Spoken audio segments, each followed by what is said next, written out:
What is your relationship with time? Are you wired and tired, stressed and overwhelmed, busy and going nowhere? Or just want to scale your business?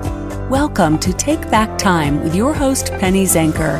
Penny focuses on books, strategies, tools, and tips to help you work smarter and approach your time more strategically. As a result, you can have more energy, focus, and get more done in less time. Be more efficient and effective. Get ready to take back time. Hello, and welcome to Take Back Time. My name is Penny Zenker, and I'm your host. Today, we're going to be talking about closing a sale faster is the best way to be efficient and effective. Because if you can do that faster, it means there's more money in your pocket for investment or for other fun spending faster. And that is the end goal when we're talking about our business. So I'm excited for today's show because it's going to be amazing. And not only that, but we have an amazing guest. Ben Gay III is here with us, and he's been called a living legend in the sales world. And he's had 50 years in professional selling, and he's been the number one salesperson in every organization that he's worked for. So this is a guy you want to listen to. At the age of 25, he was president of what was then the world's largest direct sales network marketing company. And having been personally trained by fellow sales legends like J. Douglas Edwards, Napoleon Hill, Earl Nightingale, William Penn Patrick, Zig Ziglar, and many other sales giants. Like, that's a cool crowd to learn from. And that's why you guys who are listening today are going to be really excited to learn from Ben. And one of the most famous and popular, powerful sales trainers in the world, that's Ben. Ben now writes, publishes, and produces The Closers. It's a series of books, audios, videos, newsletters, and tele-trainings, as well as live seminars. And it's a series that's considered to be the foundation of professional selling. So without talking more introduction, because there are pages of things that I could say in the introduction, Ben, welcome to the show. Thank you, Penny. A pleasure to be here, an honor. I'm happy to be with you and your listeners, and I will answer anything you ask, if I can. I'm sure you can. We were talking a little bit before we got started, and I said, wait, hold this so that everybody can hear this. So tell me, you said that you started at the same time with Zig Ziglar, and you had a story to tell there. So tell us about that, what it was like to work with him, maybe a tip that he gave you and a tip that you gave him. Well, he gave me lots of tips. He was 18 years older than I was. He was in the Navy the day I was born, but I considered him my age. He was still a young man, and I was a very young man, so I really didn't even think about age until years later. I think when he died, I started figuring out the math, and I said, he was a lot older than I thought he was at the time. Wednesday, September 15th, 1965, I answered a little ad in the Atlanta Journal-Constitution. Said, if you want to make more money and know anything about marketing plans, call this number. Well, I didn't know what a marketing plan was, but I needed to make more money. I was putting my wife through nursing school on $100 a week. Of course, that's in 1965 dollars, but it was still a bit of a tight thing. So I dialed the number, went into a phone booth, dialed the number, and a gentleman answered. His name was Bill Dempsey, and I began interviewing him. My father had always taught me you're aggressive in these situations. And, well, Bill Dempsey didn't, because when I got about 3 or 4 minutes into how important I was and why I might consider joining his organization, he said, Mr. Gay, I'm not the man standing in a phone booth answering want ads. Where are you? And I told him, and he said, well, I got good news for you. It's only a few blocks from my office.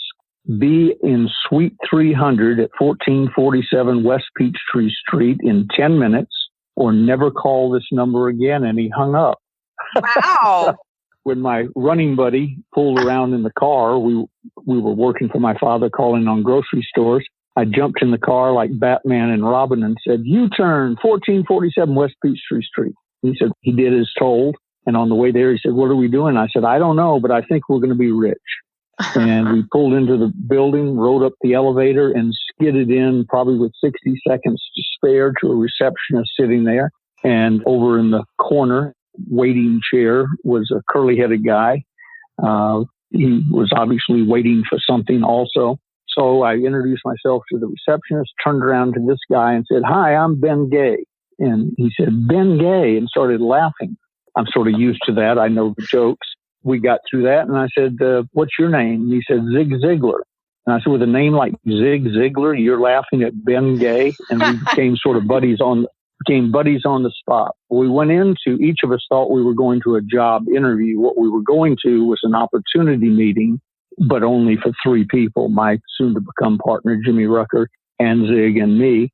And Bill Dempsey, with a chalkboard or an easel beside his desk, gave us a typical multi-level marketing opportunity meeting. And at the end of that, we all joined.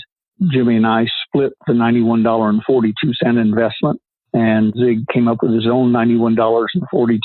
It turns out rather quickly we discovered to move up in the organization, get in the right position, it'd be more money. But on that day, we didn't know it. $91.42, and we were in the multi-level marketing cosmetic business with a company called Holiday Magic Cosmetics, which was destined to be, it and its subsidiaries, the largest direct sales MLM company in the world within a year or so.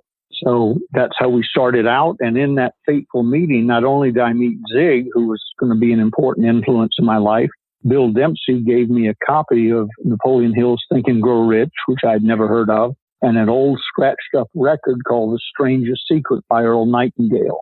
And sort of the punchline to that story is Zig and I worked together for several years and went head to head in contests and so on. And one day at my house, a few years later, Marin County, California, where I'd moved, original part of the story was in Atlanta, Georgia. One day, Dr. Hill and Earl Nightingale, both of whom worked for me by that time, said, one of them said, I forget who it was, but one of the others said, our material help you. And I said, well, I was broke when it was handed to me, and you both work for me now, and we're sitting in this huge house. Yes. Thank you very much. Yes, it did. Yes. So between those are great resources for learned, our listeners, right? Just to stop for a second and bring the listeners to attention is Napoleon Hill's Think and Grow Rich and The Strangest Secret are still available here today. They're amazing resources, and I definitely suggest that you go out and check those out. Absolutely. I recommend that, especially people who maybe haven't grown old and wiser, but even them too. I suggest that everybody listen to The Strangest Secret at least once a month. Put it on your calendar and do it. It's what I use to sort of check myself and get back into line from time to time. And I try and read Think and Grow Rich about once a year, or at least start it once a year. And we're starting a new, not to give a plug to anything, but a group came to me a year or so ago, knew the story, and knew that I was Dr. Hill's, we think, last student. He was hired to work for me as a mentor the last 2.5 years of his life.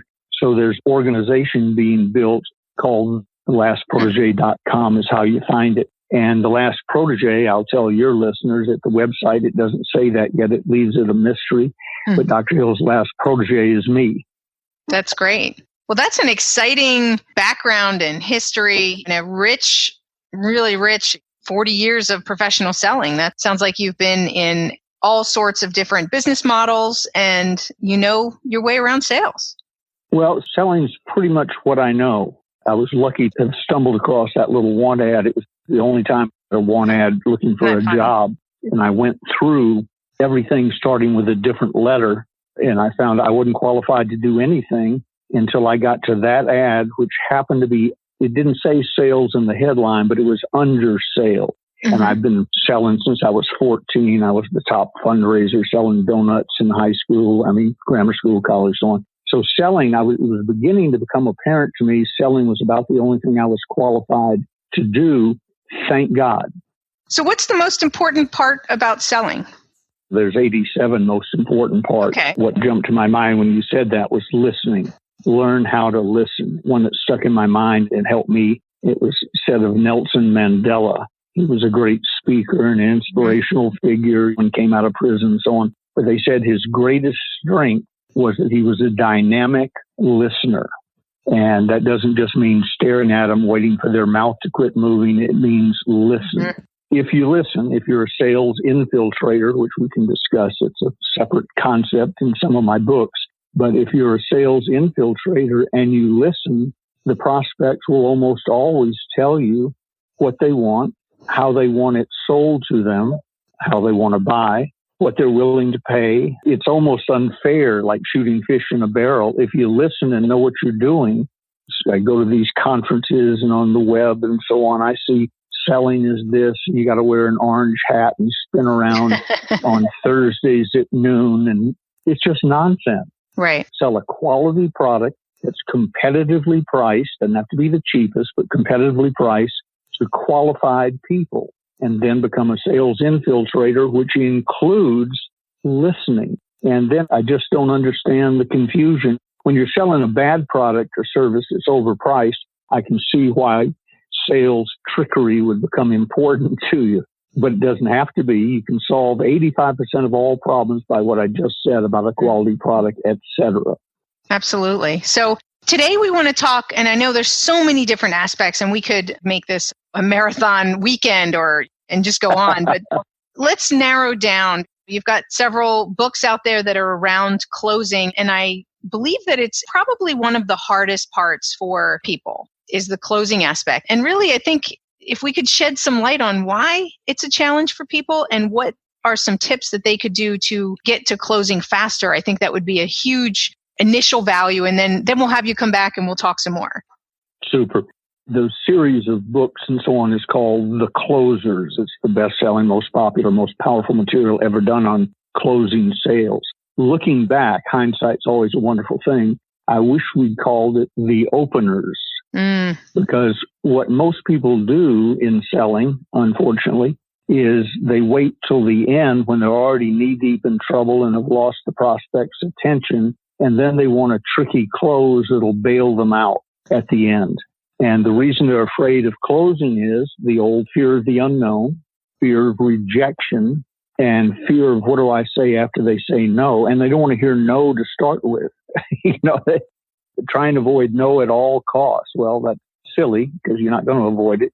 But it goes back in the closers part 2. I tell two things that would be pertinent to this.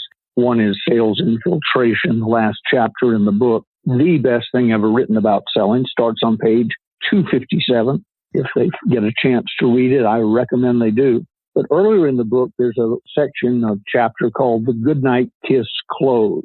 And it's based on my second oldest son coming to me years ago and wanting to know. He was borrowing the car and he was going to take a date to something. And he said, Dad, how do you get a kiss at the door, a goodnight kiss?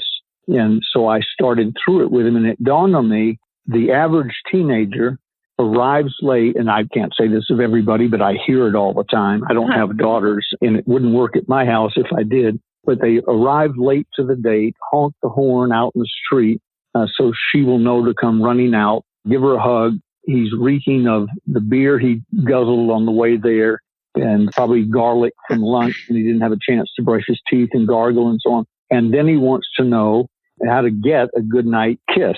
Right. Well, the answer, as you know, as a lovely lady, starts much earlier than that. When, first of all, how he asks for the date and when he shows up and how he doesn't honk and goes up to the door and meets the family and why his breath is fresh and his deodorant is on and he doesn't get drunk at the dance and so on and so on and so on. And then if you do all that right, getting the goodnight kiss at the end of the evening shouldn't really be a problem, which is the point I make in the Goodnight Kiss. Distractions are the enemy of productivity. Go to distractionquiz.com and find out your distraction profile. Are you a time zombie or a hamster? Take this free distraction quiz today to rate your ability to focus on what keeps you from being a wizard. Go to distractionquiz.com.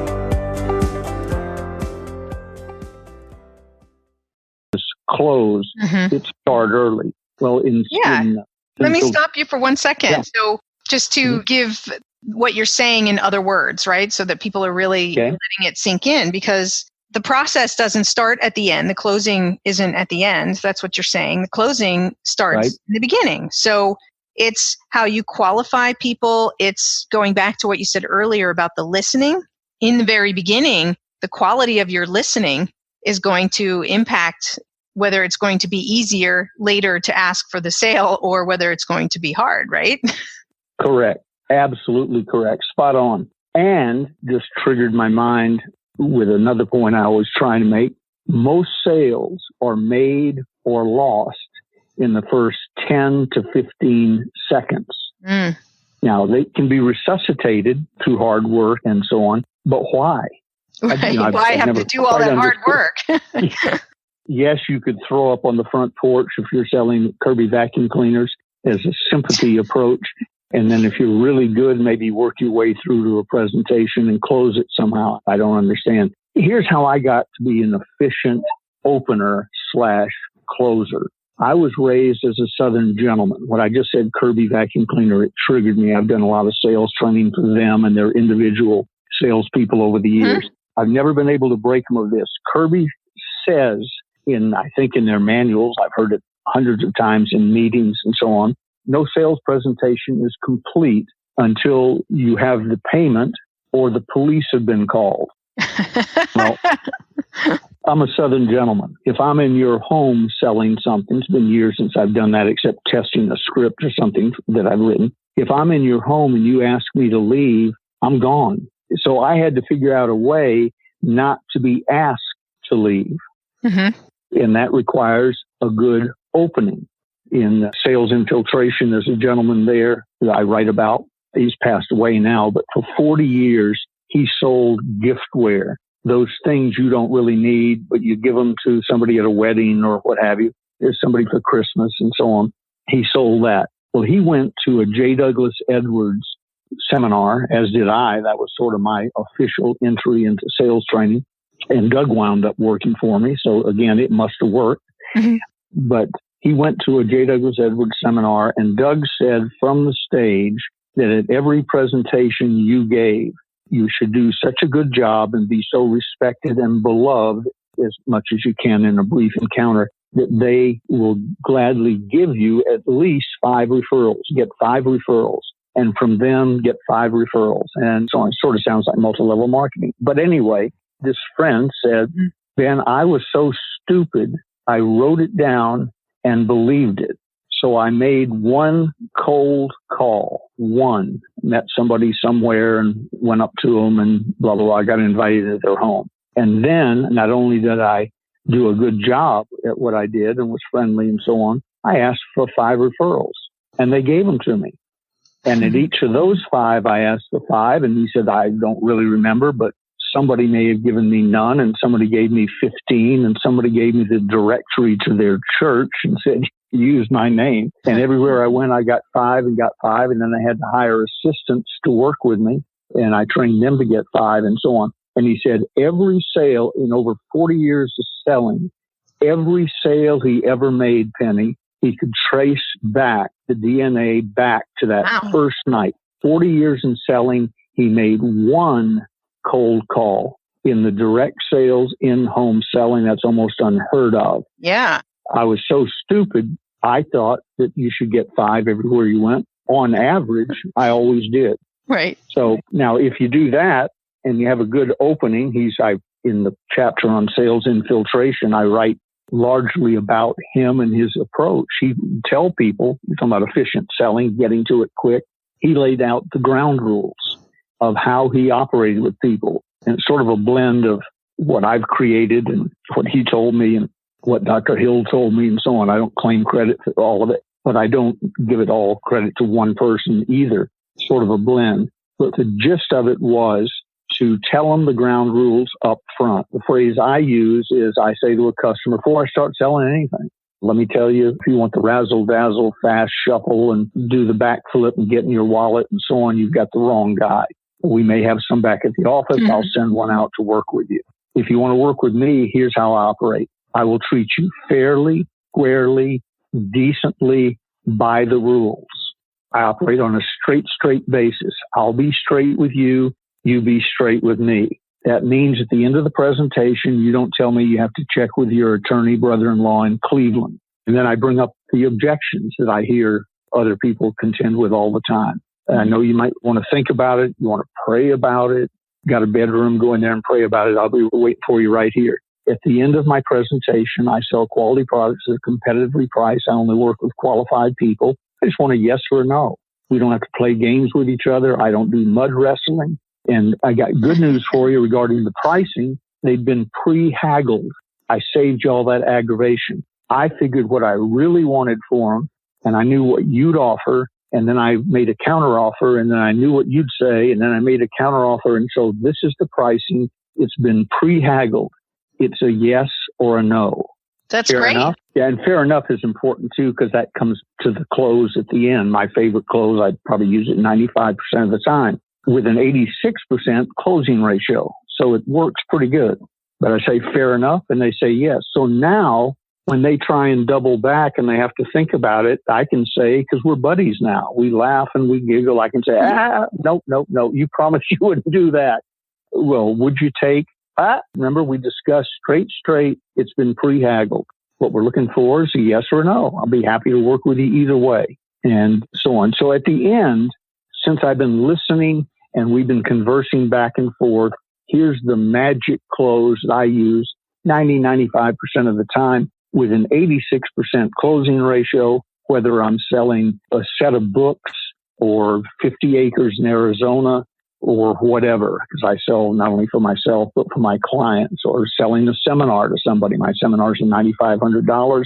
Most people who hire me to do them are referrals, but to a new person, I'm just a voice on the phone, and you have to send me $9,500 30 days in advance, or I don't get on the plane.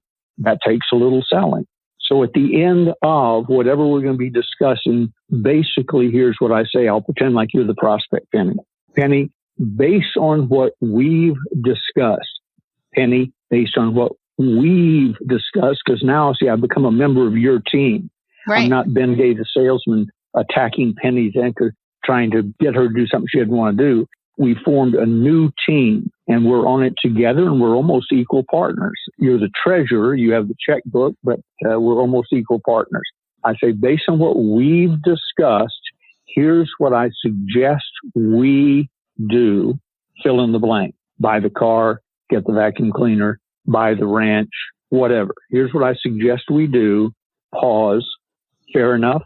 Fair enough is I didn't invent the words fair enough. I'm from the South. I used to hear it all the time, but injecting it into high level selling was magic. It's hard to say no to, easy to say yes to. And if you say no, say, okay, I must have missed something. Right. What would make it fair enough for you? It keeps you curious. Other than the price, which we're not going to change. But see, I don't try and bamboozle them and outwit them right up front. If you don't need $500, I don't know what they cost. I don't think I've ever bought one. But if you don't need a $500 weed whacker because you live in an apartment, I got that. Not a problem. I shouldn't be talking to you anyway. Right. Then they're not qualified, and you're wasting your time and their time. Right. But so I probably wouldn't ask you to start with, but that's the point. But if I've discovered your true needs and I do have a quality product that'll solve that problem or fulfill that need, sometimes it's not technically a problem. They just always wanted one. So when I bought my first new Corvette, I didn't have a problem. I just looked at it and suddenly I wanted it bad. So he didn't have to solve a problem. He just showed me the benefit. He said, Ben, you riding around that car, you're going to be the center of Marin County. I said, get me the keys.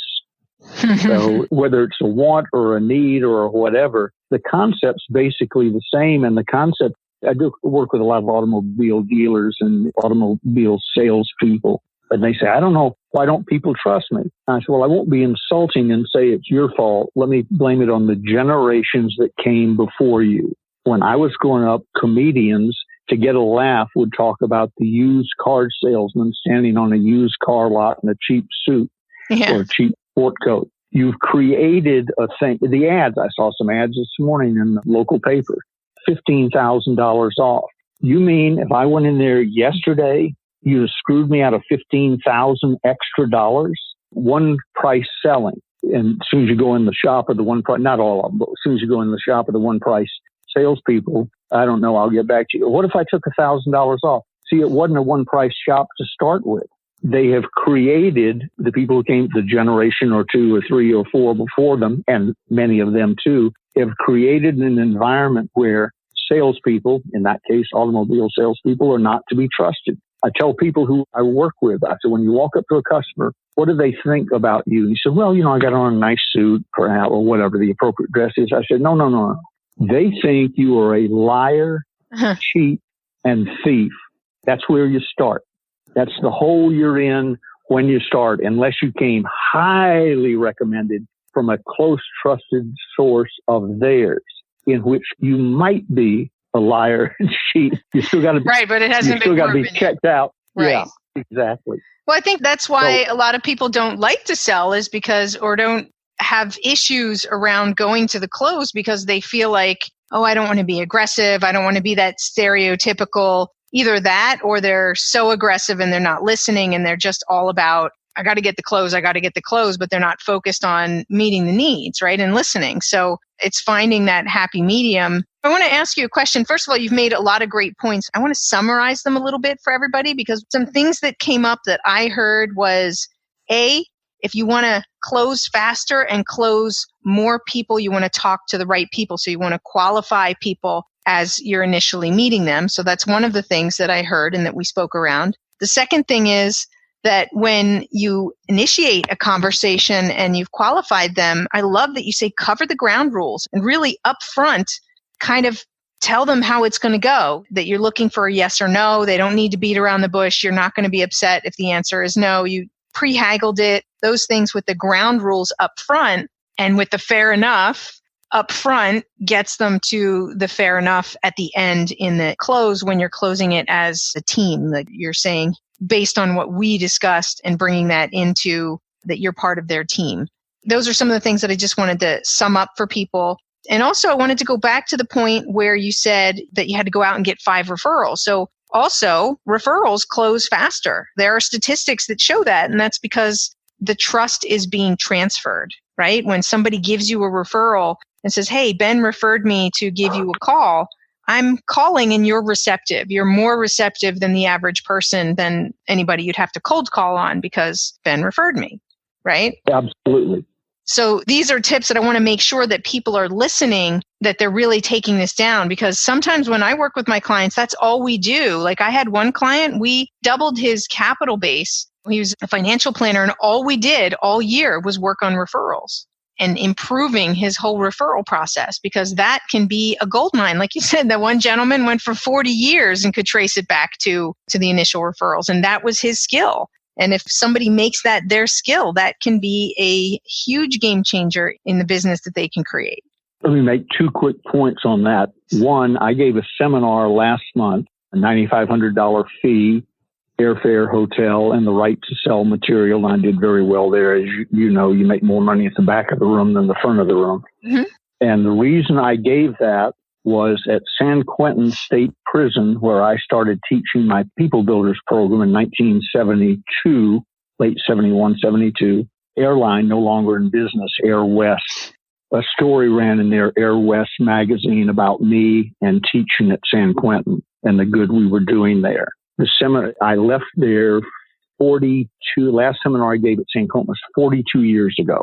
Last month, I did a very profitable seminar, counting book sales and everything, because of a direct lineage to the article that ran in Air West magazine 40 some odd years ago, 45 years ago. And I mean, I can trace it back because this guy referred me, who referred me to this guy. I know where it came from. And this person, although he never saw the magazine, probably never heard of the airline, this person said, I understand you did some interesting work at San Quentin. And I did 42 years ago, but I'm still trading off of it. The other point I wanted to make was I'm not advocating not marketing yourself, but because we have worked very hard to treat people right, we have what we call sudden shipping. I've given 5,000 paid appearances. I've never missed one. I've never even been late for one. I've been close several times, but they didn't know it. When I walked in calmly, it looked like I'd been there all day waiting for them. So I've never missed a seminar. Some are better than others, but I've never embarrassed myself in front of a room. I never felt the need to apologize for my presentation. My sales material that we sell is rock solid. Everybody knows it. It's the foundation of professional selling. If you haven't read the closers, the person who trained you probably did. It's like what you say about Doug Edwards. If Doug Edwards didn't train you, the person who trained you was trained by Doug Edwards. I said all that to say this. I have not run an ad of any kind for me or my material in 25 years. Everything we do, everything is based on word of mouth and referral. I don't recommend that that's your only path of marketing. I'm just telling you, I was lucky enough to build a reputation pretty quick and had good material pretty quick that I've continued to update and add to the point that I have not had to run an ad. I don't run ads on the internet either. I'm active there. People see my name and so on, but you don't see ads for me. We have a website. If you want to go to it, feel free. We have a place where we discount some stuff on eBay. Want to go to it, have at it. But I don't tell you to go there. You have to be told to go there by somebody who's already been. And it's just, again... Well, we're telling them to go there. Wait a second. We're telling them to go there. We're going to be posting it, and they're going to check it out because you've got some amazing resources that these people need to check out. I appreciate that. But you see my point. If you do it right, word spreads. Yes. It may not be with lightning speed like the internet makes things possible. Now, if we'd had the internet when I joined and then ran Holiday Magic Cosmetics and all of its subsidiary companies around the world, I would now be the benevolent dictator of the world. We had to do it one at a time, invite them to the meeting, drive to their house frequently, pick them up, take them to the hotel room, have them sit through a presentation, so on. In spite of that, we built a company that was taking in $1 million a day in the late 60s in cash, not billing. And if you do that to 10 million, which is what it would be today, $3.5 billion company in today's money, no internet, no face, no nothing. Yeah. Just scripting, which is a big part of selling. We should discuss Absolutely. it this time, next time, whatever, based on scripting. We got hundreds of thousands of people, few of whom, Zig is about the only one that pops to mind, had had a serious sales experience before joining us. Hundreds of thousands of people in numerous languages in 5 major companies in 20, each of which were in 25 different countries. But at 7:59 local time, someone stepped to the front of the room and said, "Good evening. My name is Ben Gay. I'm a general distributor with fill in the blank." We had several different companies. It's my pleasure to welcome you to tonight's special meeting. And he's talking to people who were brought there because the distributors had given a script to invite them. And an hour later, after seeing a 15-minute film and listening to a 47-minute word-for-word scripted presentation, the film said, turn to the person who brought you here and ask how you can get started. And then those people turned to their prospects, got out the legal pad and started drawing circles, and everything they said was scripted. So we took a few 100,000 salespeople, the vast majority of whom had never sold anything, and built in today's money a $3.5 billion company. Absolutely. So I am a product of the product. The reason I sound so fervent and I believe so much is they took Bill Patrick, William Penn Patrick, the owner of Holiday Magic, used to say, "Ben, I'm going to put you in a glass cage and take you around to shopping centers. We're going to have recruiting people there to recruit them into business. But the sign on your cage is going to say, if he can do it, anyone can do it." And that's literally the truth. Well, I think that's what we can see when we look at anybody who's accomplishing something of where we want to be. If someone else can do it, then we can do it. That's really what got me to be an entrepreneur. Was the guy across from me when I was in technology he was a contractor, and I was working for a large company, and he was making huge money and I was making next to nothing, and I was his boss. I was doing he really didn't know what he was doing. And I was like, well, if he can do it, I mean, I didn't have an IT background, but I'm like, if he can do it, I can do it. And then I started my own IT company. So I think that's a great motivator for many people to see that you can do it. If somebody else can do it, then you just follow the path. So we are at the end of our time today because people do have short attention spans today. So I keep my shows to about 30 minutes or less. And so that's why it would be great to talk again about scripting, because how you say something and what you say matters. Words have energy, just like even in you using the words fair enough, right? And saying how powerful that is and how simple it is. And there's a lot of psychology around why those words work in the way that they do and what kind of energy it creates. And I'd love to talk about that in another show. Love to do it.